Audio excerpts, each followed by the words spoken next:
My name is Osas-Daniel. I have a confession to make, and I hope that you're going to forgive me. And there's always a popular saying that to hell is human and to forgive is divine. But the confession is the fact that I lied some time ago, and I want to tell you the lie that I told, and I will want you to forgive me. But before I tell you the lie that I lied to myself and then seek your forgiveness, I also like to let you know and inform you of some other persons in the past who have told themselves similar lies, so that when you are going to forgive me, you may also put them in perspective and also forgive all of us together at the same time. The first person I want to talk about is Thomas Edison. Thomas Edison was lied to by his mother, and Thomas Edison believed the lie. Now, what actually happened to Thomas Edison was the fact that Thomas Edison went to school, and after 3 months of the first 3 months that he spent in school as a little boy, the teacher wrote a letter and gave it to Thomas Edison to give to his mother. And in summary, the content of the letter was the fact that Thomas Edison was dull and he was not going to cope well, he wasn't coping well with academic work, and that the school will no longer be able to continue to teach him. And because he was going to influence other students, and he will make them also to be dull and, they'll be nonchalant about academics. So he took the letter was actually sealed, and he took the letter to the mom. And the mom opened the letter, and instead of reading the content of the letter to Thomas Edison, the mom lied to Thomas Edison. And what was the lie? The mom did as though he was reading from the content of the letter and told Thomas Edison that what your teacher wrote is that you are very brilliant and that you are a genius, and that the school lacked the capacity to teach the kind of people like you, and that the school don't have teachers sufficient enough to cope with your high intelligence. So they'll advise your mother to either look for other schools for you or teach you at home. And you see, Thomas Edison believed that lie. And Thomas Edison became one of the world's greatest inventors. And until today, we still benefit from the works of Thomas Edison. He believed the lie the mother told him, and he eventually became what the mother said he was. Today we celebrate Thomas Edison as a genius. Another person that told the same lie was Napoleon Hill. Napoleon Hill had a son who was born deaf. The son was deaf, and the investigation that was done on him, consultants, specialists in that field, in that area, found out that there was no connection between the outer ear to the brain. So there was no way information would pass from the outer ear and get to the brain and then interpret it as sound. So there was no possibility of the child hearing all through his life. And you know that your sound controls your speech. So if he was not going to hear well, he also was not going to be able to speak well. But Napoleon Hill lied to the son. How he communicated it to him, I really can't understand. He made the son believe that he was not different from a normal human being, and that he's going to speak and hear the way every other person will do. And the son found a way of believing the lie. And the son turned out not only to hear like other people heard, not only to speak like other people were speaking, he became a hope to those who were born deaf. So, Napoleon Hill lied to the son. You actually find that story in this book, Think and Grow Rich. You find it in chapter 2, the topic on desire.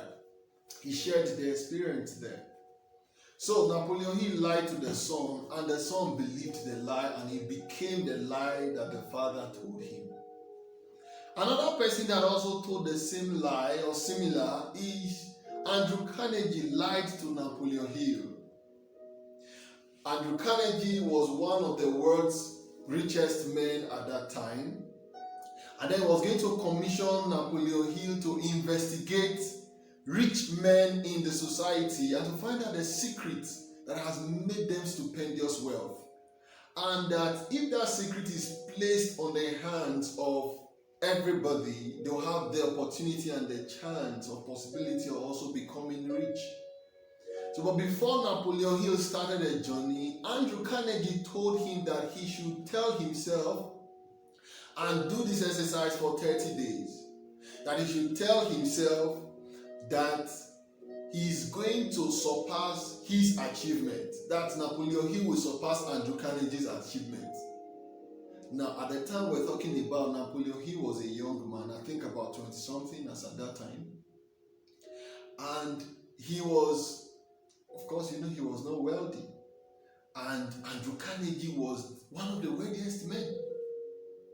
And now he's told Napoleon Hill, tell yourself that you are going to surpass my achievement and that you will meet me at the post and you will pass me in a grand style. So Napoleon Hill did not believe because it was a lie. But because he wanted to obey the instruction of someone who he has accepted as his mentor, he went home and then he would stand before the mirror. Because Napoleon Hill didn't want other people to hear what he was saying, so he was virtually whispering to himself. And he said, Andrew Carnegie, I am not only going to surpass your achievement, I will meet you at the post and I will pass you in a grand style. That was what Napoleon Hill was doing to himself. Napoleon Hill said that he recited that to himself the first day, the second day. On day 14, he started believing what he was saying. He was lying to himself and he started believing the lie. And you know what? Research have found that people who have become rich through Andrew Carnegie, I think about 500 or thereabouts. But people who have become rich and wealthy through the teachings, the words and speakings of Napoleon Hill, they are over 1 million. So he told himself a lie. He believed the lie and eventually became the lie. Now, before I tell you the lie I told myself, one other person that also lied to himself, I'll just say that, then I'll tell you why. But Proctor lied to himself somewhere around 1973 or thereabouts that he was going to establish a company that will operate all over the world. As at that time, he didn't know how. He didn't even believe that it was possible, but he lied that lie to himself and he started believing the lie. And as I speak with you today, Bob Proctor has a company that operates all over the world. Now, in 2004, I picked up this book to read for the first time. Someone actually gave it to me, asked me to read and return in 2 weeks. I read this book and I lied to myself after reading this book. I believed the lie and eventually became the lie. And what was the lie? Before then, I went to secondary school and I wasn't someone who was very bright. Yes, that was what they made me to believe because my report card showed that I wasn't bright. I was dull. JSS 1 to JSS 2 I was promoted on trial. JSS 2 to 3 I was promoted on trial. I struggled to have 5 credits on 2 sittings and all that. That was how I left. I graduated from secondary school in 2000. But now after reading this book, I lied to myself that I was going to get admission into the university and I was going to graduate with a minimum of a 2-1.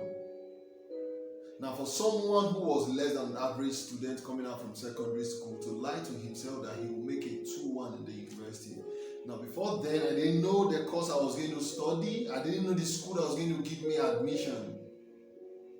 So I got admission to study medical lab science. So I spent virtually 6 years or thereabouts, a couple of 7 years, including all the delays and all that, in the medical school. And my course was a bit challenging because at some point I lost accreditation in the first school and I was transferred to another school. So the difficulty surrounding my schooling. When we were graduating sometime around 2010, 120 graduated in my set, and 17 of those 120 had a 2-1. There was no first class in my set. And I stand here to tell you that I'm privileged to be one of those who had a 2-1. I lied to myself. I believed the lie. And I became the lie. What lie are you willing to tell yourself today and believe in it? Now, what is a lie? A lie is saying something that is not there that is there. I wasn't a 2-1 student and I said I was.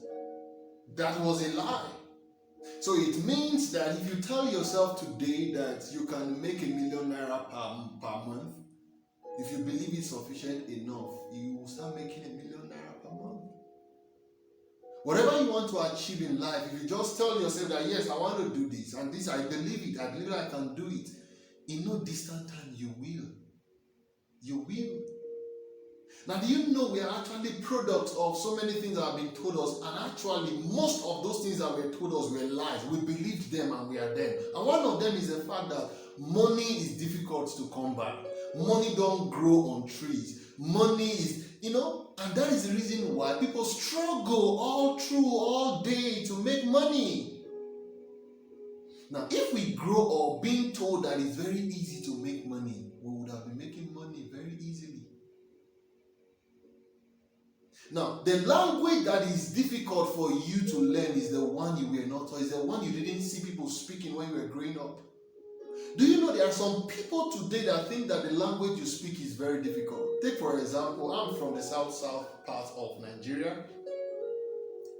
and I grew up knowing that for you to understand and speak Hausa, the language from the northern part of Nigeria, was very difficult. And you couldn't speak it. When people are speaking, it's like, man, they are speaking strange. Of course, strange. Now, the reason why I thought that language was difficult was because I didn't grow up where they spoke it. I didn't grow up where they were speaking such language. But now, coming to the north to school and to live, I've discovered that speaking the language is actually easy. Just like you think that maybe you're an English-speaking person and somebody in China who speaks Chinese, you think that Chinese is a difficult language. It's difficult because you didn't grow up there. But do you know that if you were born in Nigeria and taken to China to grow up, you'll be speaking Chinese? Why? Because that's what they do. That's what you see people do. Many of us have come to believe that making money is very difficult because we grew up in the environment seeing that it was difficult for people to make money. But can we start lying to ourselves that making money is easy? And I can make any amount I want to make in a month. And I can become anything I want to become in a month. I can become the best student in my class. I can get the best at what I'm doing. So, I started with you, pleading with you to apologize, and then asking you to forgive me that I lied to myself. It's a confession I have to make. But before you forgive me, will you be willing to also lie to yourself and be among the cloud of those who have lied to themselves and became what they lied? I have virtually not seen any great man existing today who didn't lie to himself at one time or the other. They told themselves that they will become great. They were not. I was going through some of the works of Cosmos Maduka, the owner of Charis Motors. You need to read his biography and find out how he came to become what he is today. He lied to himself that he was going to become great and that he was going to become very wealthy, and today he is wealthy. He was born poor. He was born wretched. But today, he's become great. Why? He lied to himself. I've seen great men who lied to themselves at one point or the other. And today they are what they told themselves. Can you lie to yourself today? And that's what you call it in quotes. Yes, that's my confession. And I hope you will forgive me.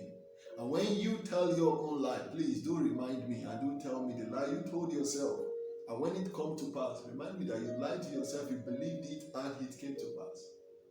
Thank you for joining me. I'm Osas-Daniel.